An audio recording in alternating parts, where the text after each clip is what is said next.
अब बात उस खबर की जो रशिया यूक्रेन के युद्ध की दिशा मोड़ सकती है। अब ये राज खुल गया है कि रशिया की शान कहे जाने वाले मिसाइल डिस्ट्रॉयर शिप मॉस्को को ब्लैक सी में किसने डुबोया। आखिर अजय माने जाने वाला ये शिप यूक्रेन की मिसाइलों से बच क्यों नहीं पाया। पता चला है कि रशिया का ये जहाज डुबोने में यूक्रेन की मदद सीधे अमेरिका ने की थी। अमेरिकी मीडिया में छपी एक रिपोर्ट के मुताबिक अमेरिका इस जंग में यूक्रेन को रियल टाइम इंटेलिजेंस दे रहा है। इस तरह के खुफिया इनपुट्स में रशिया की फौज के मूवमेंट, समुद्र में तैरते रशिया के जहाजों के कोऑर्डिनेट्स शामिल हैं। बताया गया है कि अमेरिका यूक्रेन के साथ खुफिया जानकारियां साझा कर रहा है, शेयर कर रहा है, लेकिन खुलकर दुनिया के सामने वो ये नहीं मानेगा।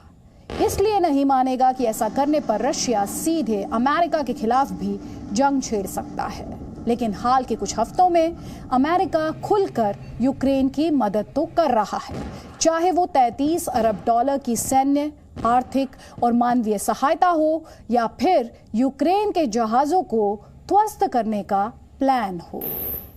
हालांकि ये खबर छपने के बाद अमेरिकी खुफिया विभाग के 2 अफसरों ने साफ कहा कि यूक्रेन ने खुद ही मॉस्को की लोकेशन पता लगा ली थी।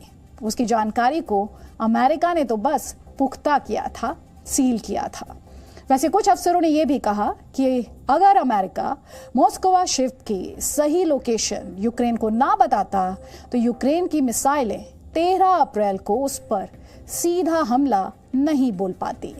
उस दिन यूक्रेन ने 2 मिसाइलें छोड़ी थी जो सीधे मॉस्को से टकराई और जहाज में भयंकर आग लग गई, जिसके बाद वो ब्लैक सी में डूब गया। इस हमले में रशिया के कम से कम 40 नौसैनिक मारे गए और 100 से ज्यादा जख्मी हुए।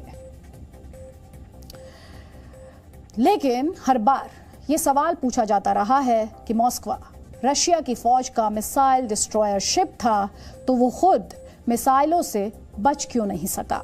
ये अटकलें भी लगाई जा रही हैं कि शायद काफी पुराने पड़ चुके इस जहाज का रडार सिस्टम काम ही नहीं कर रहा था।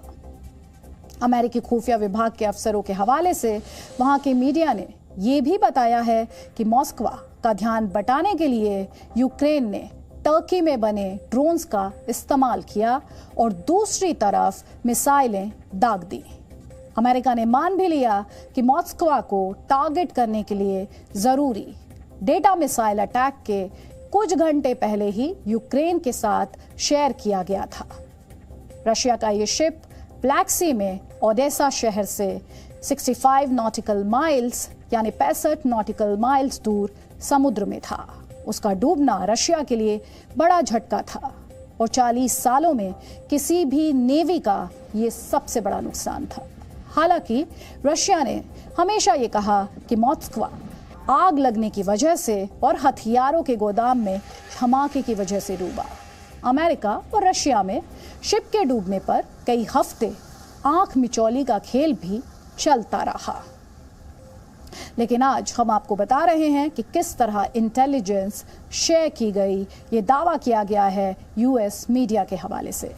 पेंटागन के प्रेस सेक्रेटरी जॉन एफ किर्बी से द टाइम्स ऑफ लंदन में छपी उस रिपोर्ट पर प्रतिक्रिया मांगी गई जिसमें कहा गया था कि इटली के सेनोला एयरबेस से उड़ा अमेरिकी नौसेना का P-8 spy plane Moscow ship को ट्रैक कर रहा था। इस पर किर्बी ने कहा कि अमेरिका कई हफ्तों से रशिया की फौज और नेवी की जानकारी और खुफिया इनपुट यूक्रेन को दे रहा है ताकि वो इस हमले का मुकाबला कर सके और रशिया के सामने टिक सके, और आगे भी अमेरिका की तरफ से ये मदद जारी रहेगी। हालांकि कुछ समय पहले किर्बी ने यह भी कहा था कि यूक्रेन ने अमेरिका से ओडेसा शहर के दक्षिण में ब्लैक सी में मौजूद एक रशियन शिप के बारे में पूछा था। अमेरिका ने बस इस शिप की पहचान बता दी और उसकी लोकेशन शेयर की। अफसर का कहना था कि अमेरिका ने यूक्रेन को ये कतई नहीं बताया कि वो रशिया के शिप पर मिसाइल हमला करने जा रहे हैं। सच तो ये है कि अमेरिका इस युद्ध में रशिया के हर कदम को ट्रैक कर रहा है, हर कदम पर नजर रखे है, और यही वजह है कि उसने डॉनबास रीजन यानी डॉनबास इलाके में रशिया की युद्ध रणनीति का खुलासा करते हुए यहां तक बता दिया था कि रशिया अपने तय कार्यक्रम से कई दिन पीछे चल रहा है, यानी उसकी रणनीति पूरे तरीके से सफल नहीं है। Presenting B News app, available on Google Play and App Store. Download it now.